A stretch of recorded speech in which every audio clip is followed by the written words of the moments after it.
సజీవ వాహిని శ్రోతలందరికీ మన ప్రభువును రక్షకుడైన యేసుక్రీస్తు నామమున శుభములు తెలియజేస్తూ ఉన్నాను.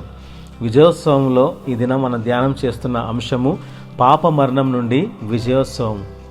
యోహాను రాసిన మొదటి పత్రిక 3వ అధ్యాయము 8వ వచనంలో అపవాది యొక్క క్రియలను లయపరచుటకే దేవుని కుమారుడు ప్రత్యక్షమాయెను. అపవాది యొక్క క్రియలు ఏమిటి అనగా, ఒకటి పాపము, రెండవది మరణం. పాపం యొక్క క్రియ గురించి ఆలోచన చేస్తే అపోస్తలుడైన పౌలు తీతుకు రాసిన పత్రిక 3వ అధ్యాయము 3వ వచనం ప్రకారముగా మన మునుపటి జీవితము ఎంత అసహ్యమైనదో చాలా స్పష్టముగా ఇందులో వివరించబడినది.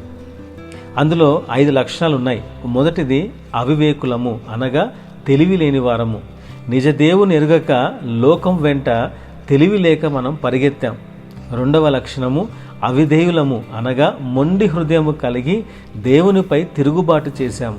మూడవది మోసపోయిన వారము, అనగా ఇది నిజమా అని దేవుని సందేహించేలాగా చేసే సాతాను ప్రశ్నల చేత మోసగించబడినాం. నాలుగవది అనేక రకాల దురాశలకును సుఖభోగములకు బానిసలముగా మనం ఉన్నాము. ఐదవదిగా చెడు ఆలోచనలతోనూ ఒకరిపై ఒకరం అసూయతోనూ ఒకరికొకరు ద్వేషించుకుంటూ అసహ్యమైన జీవితం మనం జీవించాం. ఇవన్నీ కూడా అపవాది యొక్క పాపపు క్రియలు. ఈ పాపపు క్రియలకు బానిసలమైపోయాం.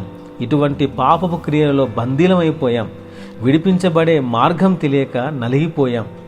మరొక అపవాది క్రియ గురించి చూస్తే మరణం.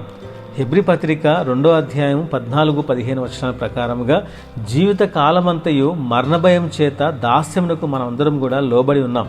అపవాది మరణబలం చేత మనలను లోబర్చుకున్నాడు. ప్రతి దినము భయంగా ప్రారంభించాం. ఎప్పుడు ఏం జరుగుతుందో తెలియక భయంతో సహవాసం చేశాం.